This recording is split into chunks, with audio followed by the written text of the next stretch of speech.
Hello students, आज हम study करेंगे hard and soft acid and base. That means soft acid क्या होते हैं, सॉफ्ट बेस क्या होते हैं, हार्ड एसिड क्या होते हैं एंड हार्ड बेस क्या होते हैं। देखिए, हम उसको एक एग्जांपल से समझते हैं। जो धातु अयस्क हैं, अगर आप मैग्नीशियम की बात करेंगे तो जो मैग्नीशियम है वो धातु अयस्क में मैग्नीशियम कार्बोनेट के रूप में मिलता है, मैग्नीशियम सल्फाइड के रूप में नहीं। तो आप देखेंगे कि मैग्नीशियम के साथ में कार्बोनेट ही क्यों पाया जाता है, सल्फाइड क्यों नहीं पाया जाता। तो इसका रीज़न है कि जो मैग्नीशियम है वो जो कैल्शियम कार्बोनेट है, मैग्नीशियम कार्बोनेट हैं, ये क्या हैं, कठोर अम्ल हैं। और कठोर अम्ल के साथ में कौन मिलेगा, कठोर क्षार। जो कार्बोनेट है वो क्या है, कठोर क्षार है। इसलिए कैल्शियम कार्बोनेट होता है, कैल्शियम सल्फाइड जो है धातु अयस्क के रूप में हमें प्राप्त नहीं होता। और उपसर्जक यौगिक के क्षेत्र में संबंधित वैज्ञानिक काफ़ी समय तक ये जानते थे कि कुछ लिगेंड तो भारी आयन जिनमें लगभग पूर्ण डी कक्षक होता है उनके साथ स्थायी संकुल बनाते हैं, जबकि कुछ लिगेंड हल्के आयन जिनमें डी कक्षकों में कोई इलेक्ट्रॉन नहीं होता के साथ स्थायी संकुल बनाते हैं। इस प्रकार चयनात्मक प्रकृति के आधार पर धातुओं को जो है दो भागों में बांटा गया है। वर्ग ए धातु है और वर्ग बी धातु है। तो क्षार धातुएं, क्षारीय मृदा धातुएं, हल्के संक्रमण तत्व, उच्च ऑक्सीकरण अवस्था वाले आयन जो हैं वर्ग ए धातु में आते हैं। और भारी धातु आयन, निम्न ऑक्सीकरण अवस्था वाले आयन जो हैं वर्ग बी धातु में आते हैं। ठीक है, एग्जाम्पल है वर्ग ए धातु में आयरन पर जो है वैलेंसी कितनी है, 3+, कोबाल्ट 3+, क्रोमियम 3+, टाइटेनियम 4+। ऐसे वर्ग बी धातु है silver plus, copper plus, platinum 2+, palladium 2+। ये क्या है, वर्ग बी धातु हैं। इसी प्रकार जो है लिगेंड्स जो हैं उनको भी है ए और बी श्रेणी में वर्गीकृत किया गया है। ये देखिए, अभी आपने धातु का क्लासिफिकेशन देखा था, अब आप देख रहे हैं लिगेंड का क्लासिफिकेशन। लिगेंड भी दो प्रकार के हो गए, वर्ग ए एंड वर्ग बी। तो वर्ग ए धातु आयन के साथ जो संकुल बनाने की प्रवृत्ति है तो वो नाइट्रोजन में ज़्यादा है, फिर फास्फोरस है और आयोडीन में क्या है, सबसे कम। ऐसे ही वर्ग बी धातु है, उनके साथ में संकुल बनाने की प्रवृत्ति किसकी ज़्यादा है, आयोडीन की, और नाइट्रोजन की क्या है, सबसे कम। जो पियर्सन था उसने 1963 में वर्ग ए एवं वर्ग बी के लिए क्रम से कठोर व मृदु शब्द का प्रयोग किया।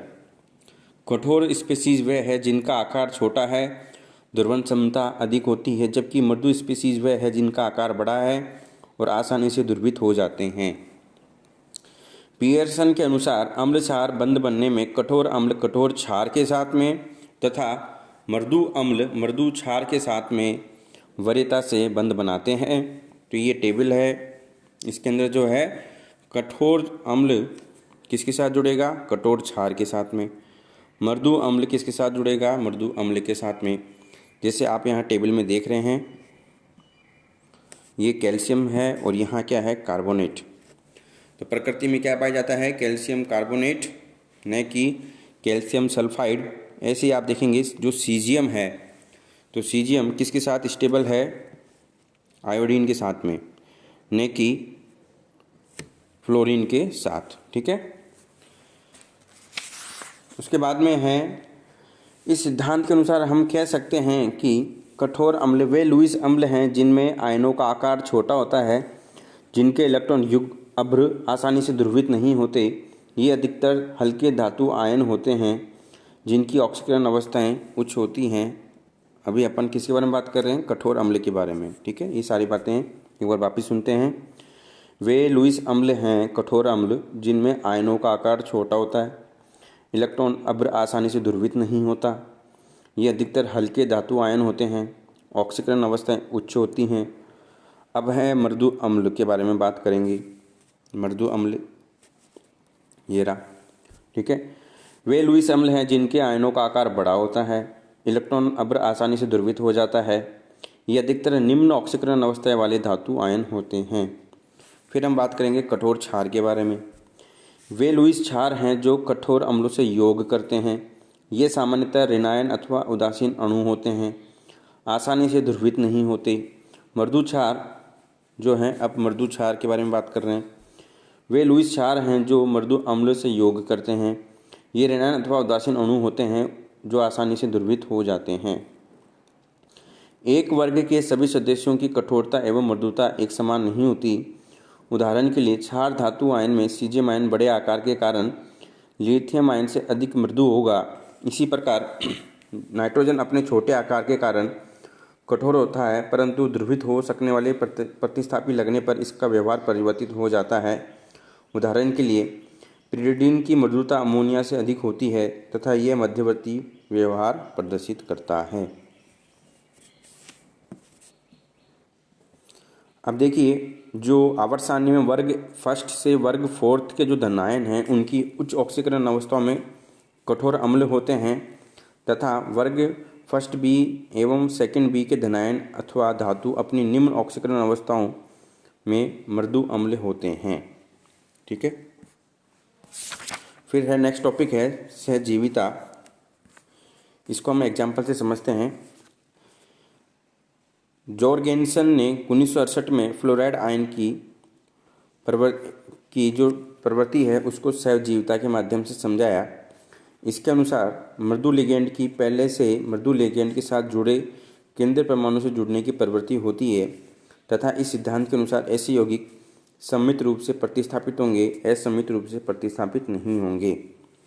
यह भी ज्ञात है कि CF बंध का स्थिर विद्युत स्थायीकरण CF4 में अधिक होता है। यही तर्क कठोर तथा मृदु अंतरक्रिया के संदर्भ में दिया जा सकता है। आप यहाँ एग्जाम्पल में देख रहे हैं कि जो BF3 है तो BF3 के साथ में जो है फ्लोरीन आके जुड़ेगा। ठीक है, और B2SX के साथ में कौन आके जुड़ रहा है, H- आके जुड़ रहा है। तो इसका मतलब क्या है, जो कठोर BF3 अणु है अन्य फ्लोराइड आयन के साथ वरीयता से बंध बनाता है, जबकि मृदु BH3 अम्ल हाइड्राइड आयन को वरीयता देता है। इसलिए आप अभिक्रिया देख रहे हैं, इसमें क्या है, BF3 के साथ में कौन जुड़ेगा, फ्लोरीन जुड़ेगा, और बोरेन के साथ में BH3 के साथ में कौन जुड़ रहा है, हाइड्रोजन जुड़ रहा है। तो कठोर है वो कठोर को वरीयता दे रहा है और जो मृदु है वो मृदु को वरीयता दे रहा है। ठीक है, उसके बाद में है टॉपिक विद्युत ऋणता के आधार पर कठोरता व मृदुता को समझाना। सामान्यतः उच्च विद्युत ऋणता वाली प्रजाति को कठोर व निम्न विद्युत ऋणता वाली प्रजाति को मृदु माना जाता है। पियर्सन तथा पोलिंग के सिद्धांतों में इस धारणा को लेकर अंतर है। पोलिंग ने बताया कि स्थायी संयोजक विषम नाभ के बंध के बनने में मुक्त होने वाली आयनिक अनुनादी ऊर्जा परमाणुओं के मध्य विद्युत ऋणता के अंतर के अनुक्रमानुपाती होती है। डैट मीन्स इलेक्ट्रोनेगेटिविटी में अधिक अंतर होने पर परमाणु के जो मध्य है बंध है वो अधिक स्थायी होगा। तो यहाँ पे आप देख रहे हैं कि जो CSF है, सीजियम फ्लोराइड है, वो अधिक स्थायी होना चाहिए, लेकिन ये है स्थायी नहीं होता। ठीक है,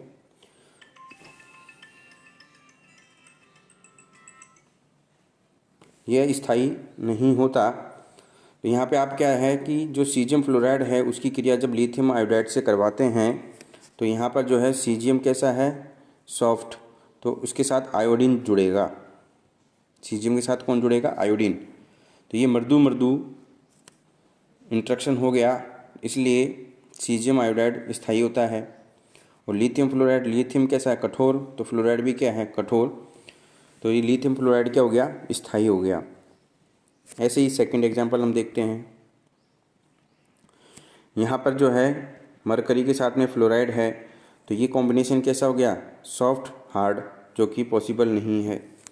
तो हमेशा ध्यान रखना, सॉफ्ट इंट्रैक्शन पॉसिबल है और हार्ड इंट्रैक्शन पॉसिबल है, और वो ही कंपाउंड क्या होते हैं, स्थायी होते हैं। अब है हम देखेंगे कि जो ये सॉफ्ट हार्ड एसिड बेस जो हैं उनका क्या एप्लीकेशन है। तो उनकी एप्लीकेशंस हैं कि संकुल यौगिक का स्थायित्व हम जो है stability of the complex compound हम इनके माध्यम से समझा सकते हैं।